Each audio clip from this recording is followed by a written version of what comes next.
A ver, imaginemos por un momento que alguien esté instalando un piso nuevo en su casa. Ajá, una remodelación normal, digamos. Exacto, algo súper cotidiano. Escarban menos de 1 metro para nivelar el terreno, o sea, apenas unos 80 centímetros.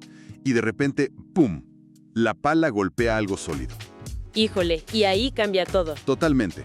Limpian la tierra y se topan cara a cara con la cabeza de una serpiente azteca de piedra maciza.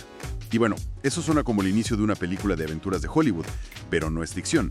Es exactamente lo que pasó hace poco en pleno centro de la Ciudad de México. Y la verdad es un escenario que rompe por completo esa ilusión que a veces tenemos de que la historia es, pues, algo súper distante, ¿no? Claro, como que está en un museo y ya. Exacto. Nos gusta pensar que el pasado está cuidadosamente ordenado en un archivo impecable, donde cada siglo tiene su propio cajón y no se mezclan. Pero la realidad urbana es muchísimo más caótica y, sobre todo, fascinante. Pues a ver, vamos a desempacar esto. Hoy tenemos sobre la mesa un documento espectacular llamado Las 7 joyas imperdibles del centro histórico.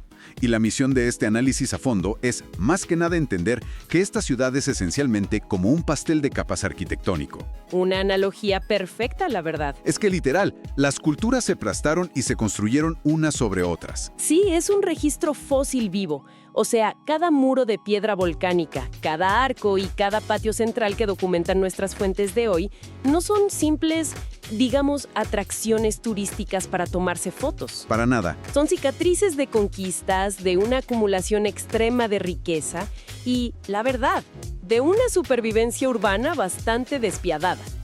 Por eso la promesa para quienes nos escuchan en este análisis es que la próxima vez que caminen por cualquier calle colonial, van a dejar de ver simples fachadas bonitas. Van a empezar a notar los dramas humanos que de verdad sostienen esos muros. Me encanta esa idea. Así que, pues, empecemos por la capa más profunda. Porque antes de hablar de lujos europeos y grandes palacios, tenemos que hablar de dominación. Y el texto nos lleva directo a nuestra primera parada, que es el Palacio del Marqués del Apartado. Que es una estructura verdaderamente monumental. O sea, estamos hablando de un edificio de estilo neoclásico, muy ordenado, muy europeo, diseñado por el famoso arquitecto Manuel Tolsa a finales del siglo XVIII.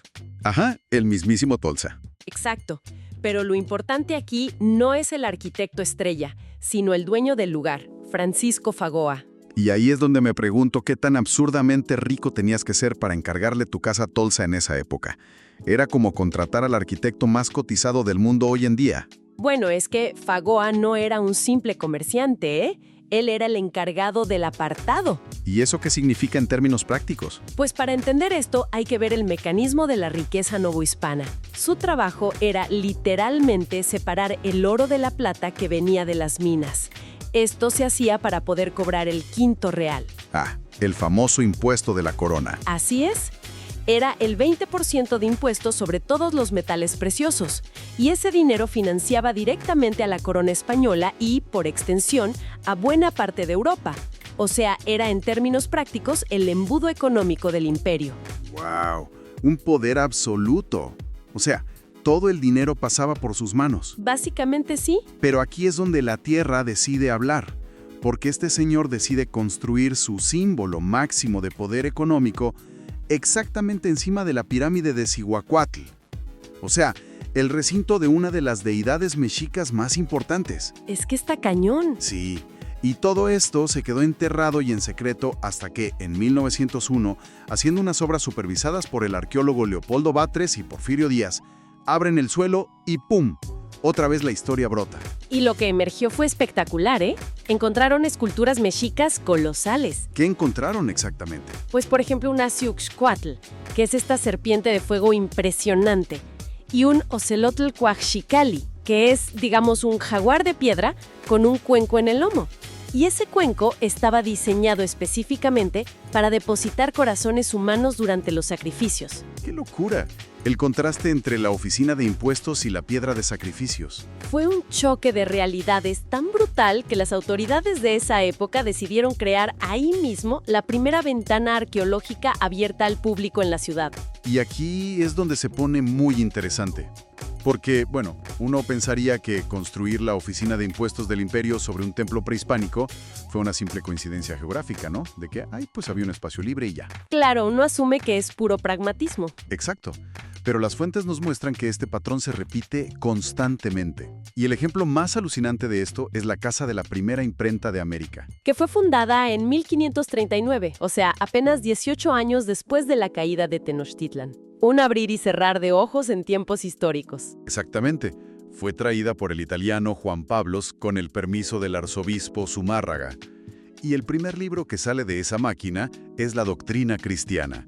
Y a ver, pensemos en lo que eso significa logísticamente hablando. Ajá. Tienes un territorio inmenso, desconocido para ellos, que necesitas evangelizar súper rápido. La tradición oral, pues, no es suficiente para esa escala. No, te tardaría siglos. Así que necesitas un aparato de distribución masiva de ideas. Es el equivalente del siglo XVI a instalar una moderna granja de servidores de Internet o poner una antena de transmisión gigante para propagar tu mensaje. Es una analogía muy atinada. Y volvemos al inicio de nuestra plática, a lo del piso.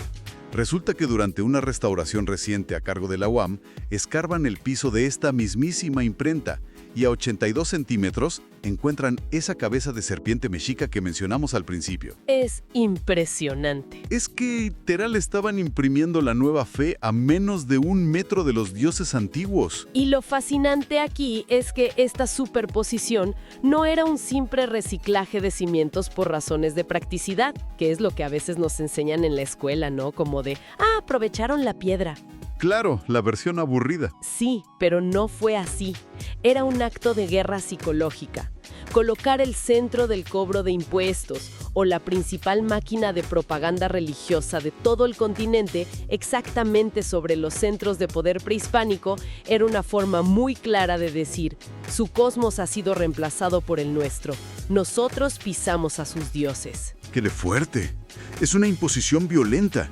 Pero como dices, la Tierra tiene memoria y sigue escupiendo el pasado de vuelta a la superficie. Sí, tarde o temprano sale a la luz. Pero a ver, hay una fase en el documento que me cuesta trabajo entender.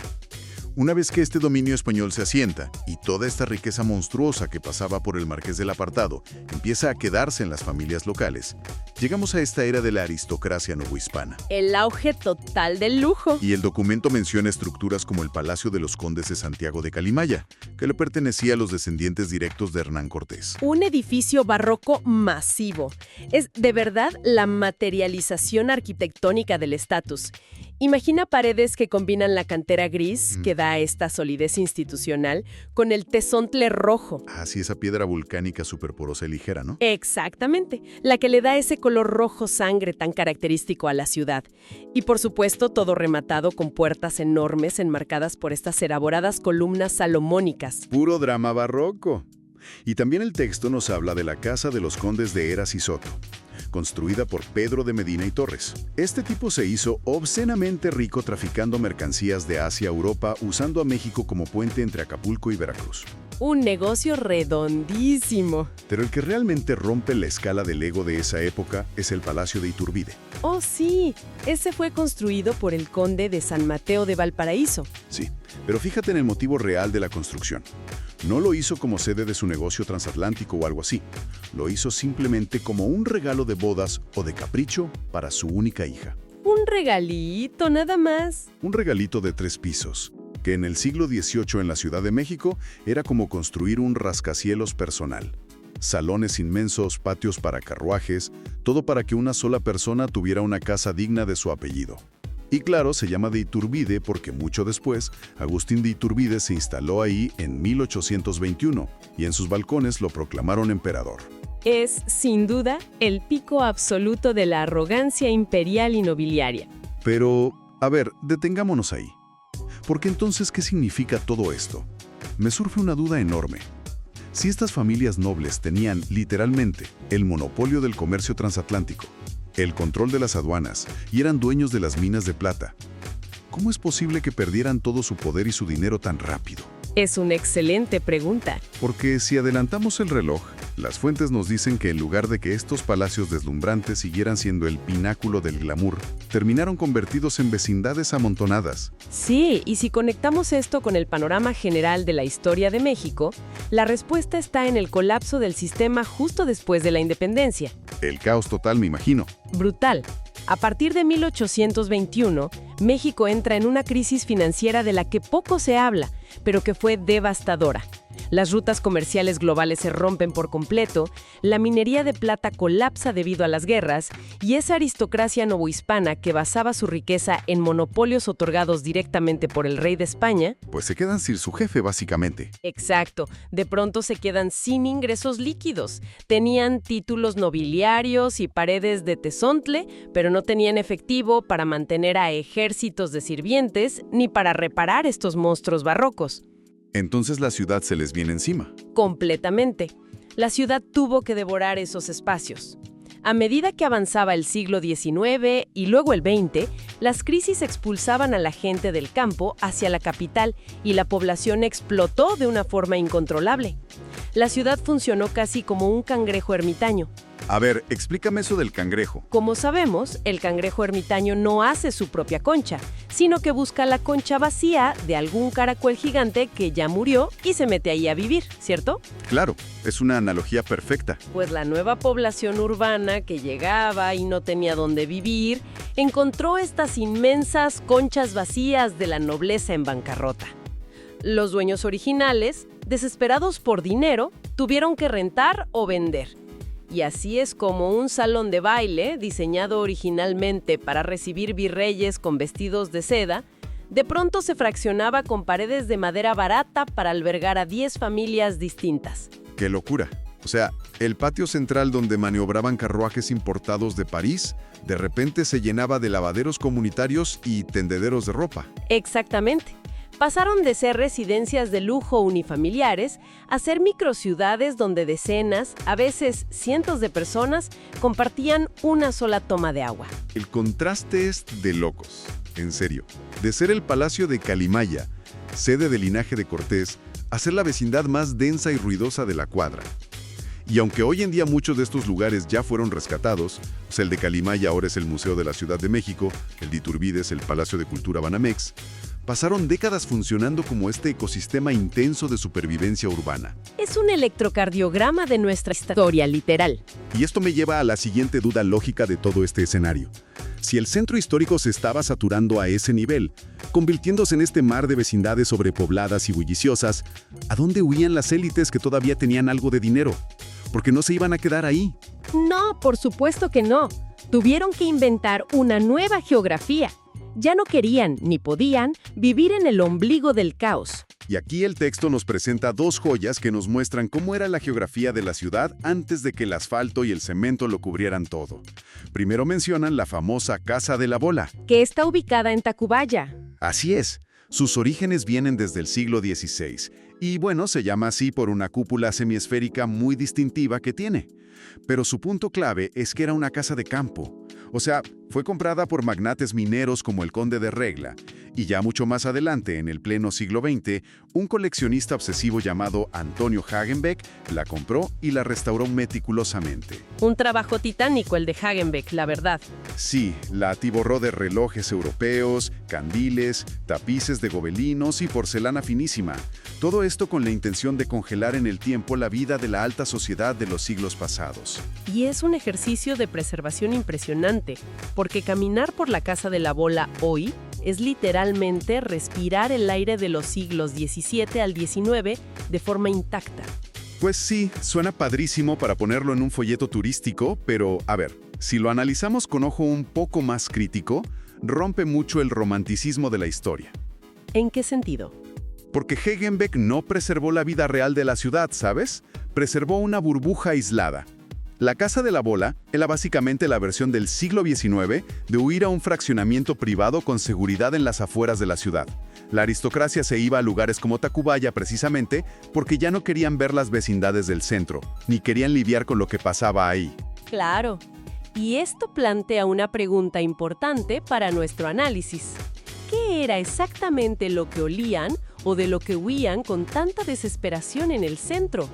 Porque esto nos conecta directamente con el otro edificio mencionado en esta sección, que es la Casa de la Acequia. Uf, ese lugar es fascinante. Es un milagro solitario porque nos recuerda la verdadera naturaleza física de la Ciudad de México, esa que olvidamos todo el tiempo. Y está a unos cuantos pasos del Palacio Nacional, o sea, en el corazón del centro. Y lo que conserva adentro no son porcelanas ni relojes caros, son los restos vivos de la acequia real. Así es. Y para entender la magnitud de esto, tenemos que hacer un esfuerzo por recordar que la Ciudad de México era, en su origen, una ciudad lacustre. Era literalmente una Venecia americana. Hoy cuesta mucho trabajo imaginarlo con tanto tráfico y cemento. Totalmente. Pero antes del siglo XX no se movía el grueso de los alimentos en carretas por calles empedradas. Se movían en canoas. Las trajineras venían desde Xochimilco, navegando por esta red inmensa de acequias o canales cargadas de vegetales frescos, flores, animales y entraban hasta las puertas del Palacio Nacional. Era un sistema logístico perfecto, súper adaptado a la geografía del lugar. Pero entonces, ¿cómo pasamos de esa Venecia funcional a la jungla de concreto seco que tenemos hoy? Pues fue por una mezcla de la explosión demográfica que ya platicamos y una idea bastante importada de lo que significaba la modernidad. Claro, el progreso. Con la sobrepoblación masiva y la falta de drenaje moderno en todas esas vecindades, muchas de estas acequias cristalinas se convirtieron de pronto en canales de aguas negras a cielo abierto. ¡Qué asco! Me imagino que el olor en la temporada de secas era insoportable. Inaguantable. Y además las epidemias de cólera eran devastadoras para la población. Sumado a eso, a finales del siglo XIX, la idea europea de progreso exigía ferrocarriles, tranvías y eventualmente, pues, la llegada de los automóviles. Y pues sí, un coche no puede navegar un canal. Exactamente. Así que en lugar de limpiar y darle mantenimiento a la infraestructura acuática que había funcionado por milenios, la solución moderna fue entubar el agua, rellenar los canales con escombros y pavimentar todo encima. Borrón y cuenta nueva. Literal. Y por eso la Casa de la Acequia es tan importante. Es de los poquísimos lugares que no borró su canal. Lo dejó ahí, adentro del edificio, como una especie de fósil hidráulico que nos cuenta cómo era la vida antes. El contraste que hacen nuestras fuentes entre la Casa de la Bola y la Casa de la Acequia es brutal, porque una nos muestra lo que la élite quiso aislar y preservar para la posteridad en su burbuja de lujos, y la otra nos muestra la naturaleza que la ciudad decidió estrangular y enterrar para poder llamarse moderna. Es la memoria del agua contra la memoria de la riqueza. Sí. Y me deja pensando en la cantidad de cosas sobre las que caminamos todos los días, sin tener idea. Pero viendo cómo la ciudad entuba ríos y transforma palacios intocables en vecindades caóticas, me surge otra duda sobre el documento. A ver, dime. ¿Hubo algún edificio que no terminara en la ruina compartida de una vecindad, pero que tampoco se quedara aislado como un museo de porcelana intocable? ¿Hay alguna estructura en estas joyas que haya logrado surfear todo este caos histórico y salir victoriosa asimilando los cambios? Claro que sí. Y las fuentes nos dan el ejemplo definitivo de supervivencia urbana. El edificio que asimiló cada golpe histórico, cada cambio de régimen y lo convirtió en una ventaja comercial absoluta. Estamos hablando de la famosa Casa de los Azulejos. Y honestamente, de toda la lista, es mi favorita. Empezando por cómo se originó. Porque no nació por un gran plan maestro arquitectónico, sino por un pleito familiar monumental. Es una de las anécdotas más reveladoras y divertidas de la época colonial, la verdad. Es que el documento nos cuenta que esta mansión le pertenecía a los condes del Valle de Orizaba.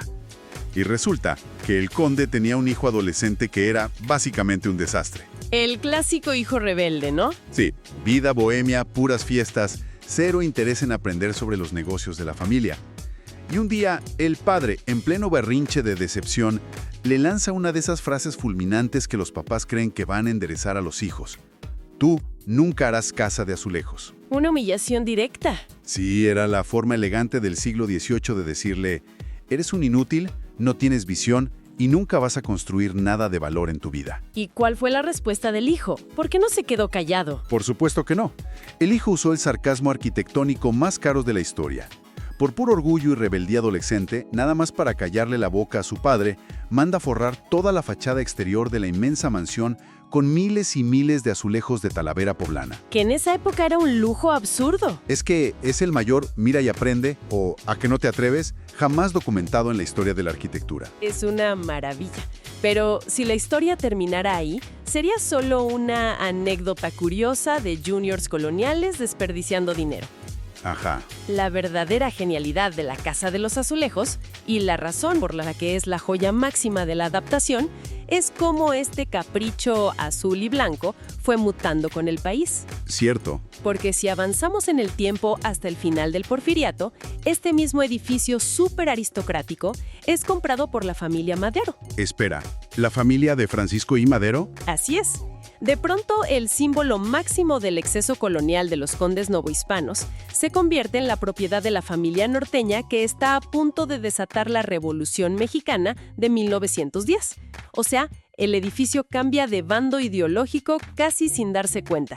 Órale, es que la historia da unas vueltas loquísimas. Luego viene el salto cuántico. Esto ocurre en 1917, cuando el país todavía sigue súper convulso por la Revolución. Las fuentes mencionan que la familia Madero le renta el patio central a 2 empresarios estadounidenses, los hermanos Sanborn. Exacto, quienes llegan e instalan algo súper moderno para la época. Una farmacia, una fuente de sodas y finalmente un restaurante completo. O sea, metieron la modernidad comercial gringa directo en el patio colonial. Y fíjate en el nivel de mestizaje histórico que ocurre justo después. En 1925, invitan a José Clemente Orozco, uno de los 3 grandes maestros del muralismo en México, a pintar las paredes de la escalera monumental de la casa. Y Orozco no pinta cualquier cosa, pinta el mural Omnisciencia. Exacto. Es un mural denso, ardiente, profundamente post-revolucionario y lleno de tensión filosófica. Es que la imagen mental de todo esto junto es alucinante si lo desempacas bien. O sea, tienes la arrogancia pura de la nobleza en los miles de azulejos de la fachada. Ajá. Tienes el fantasma político de la Revolución Mexicana caminando por los pasillos gracias a los Madero. Tienes el grito crudo e ideológico del arte muralista de Orozco en las escaleras. Y la cereza del pastel. Y debajo de todo eso, tienes a oficinistas comunes y familias modernas sentadas en mesitas pidiendo unas enchiladas suizas y un café de máquina en un restaurante comercial de cadena. Es el triunfo absoluto de la adaptación. La Casa de los Azulejos no colapsó como otros palacios porque entendió la única regla de oro para sobrevivir en la Ciudad de México. O cambias de uso de forma radical o desapareces por completo. Totalmente. Asimiló el consumo masivo moderno y lo incrustó en el lujo virreinal, sin destruirlo. Se tragó la historia entera del país y literalmente nos la sirve en el desayuno. ¡Wow! Es un cierre fenomenal para nuestro análisis de hoy. Creo que si algo logramos destilar de este documento de las 7 joyas, es que la historia nunca es algo estático. La Ciudad de México es un organismo vivo, con un apetito feroz. Muy feroz. O sea, puede devorar un templo ceremonial mexica para escupir la oficina de impuestos de un imperio europeo. Y luego, cuando las reglas económicas cambian y el dinero se acaba, no le tiembla el pulso para agarrar los palacios de esa misma nobleza y partirlos en pedacitos con madera barata para dar refugio a miles de migrantes en una vecindad. O entubar sus propias venas de agua, sus milenarias acequias de transporte, solo para echarles escombro, ponerles asfalto encima y jugar a ser modernos con los coches. Sí, la historia urbana es en el fondo una historia de metabolismo constante, que absorbes de tu entorno, que desechas porque ya no te sirve y que transformas para sobrevivir a la siguiente época. Es una gran forma de resumirlo. Y esto, de hecho, me lleva a una reflexión final que me gustaría dejar en el aire para nuestra audiencia. Adelante. A lo largo de esta plática, hemos pasado un buen rato mirando hacia el pasado, buscando cabezas de serpiente a 82 centímetros bajo el suelo y diseccionando cómo vivían y qué pensaban quienes habitaban estos palacios hace 300 años. Y si invertimos el lente de la historia. Exacto. Pensemos en una escala de tiempo similar, pero hacia adelante. Si dentro de 500 años, digamos en el año 2500, un arqueólogo del futuro decide abrir una de estas ventanas arqueológicas debajo de las ruinas de nuestros inmensos centros comerciales de hoy o debajo de las torres corporativas de cristal que construimos por toda la ciudad. ¿Qué se van a encontrar? Esa es la pregunta. ¿Qué capa de valores encontrará fosilizada ese arqueólogo? Cuando analicen cómo dividimos nuestro espacio hoy, verán rastros de una sociedad que construía para la comunidad, buscando la permanencia y la belleza, como Tolsá o los constructores de antes. Híjole, o los cimientos revelarán que fuimos una sociedad que solo construía cajas de cristal frágiles, diseñadas para el aislamiento, hechas puramente para usarse y desecharse en un par de décadas. ¡Qué pregunta tan pesada! Esa es la radiografía definitiva para nosotros. Nos deja con la enorme duda de si lo que estamos construyendo con tanto esfuerzo hoy tendrá la fuerza arquitectónica y la flexibilidad para que alguna generación futura se pelee por habitarlo, o si seremos apenas una capa gris, muy delgada y olvidable, en este inmenso pastel geológico de la ciudad. Ojalá dejemos algo que valga la pena preservar. Ojalá que sí. Todo esto deja una invitación abierta para todos los que nos escuchan. La próxima vez que caminen por cualquier calle de su ciudad, la idea es mirar esas fachadas que siempre damos por sentadas con otros ojos, tratando de descifrar qué secretos, qué pleitos familiares y qué revoluciones están sosteniendo silenciosamente esos muros. Hasta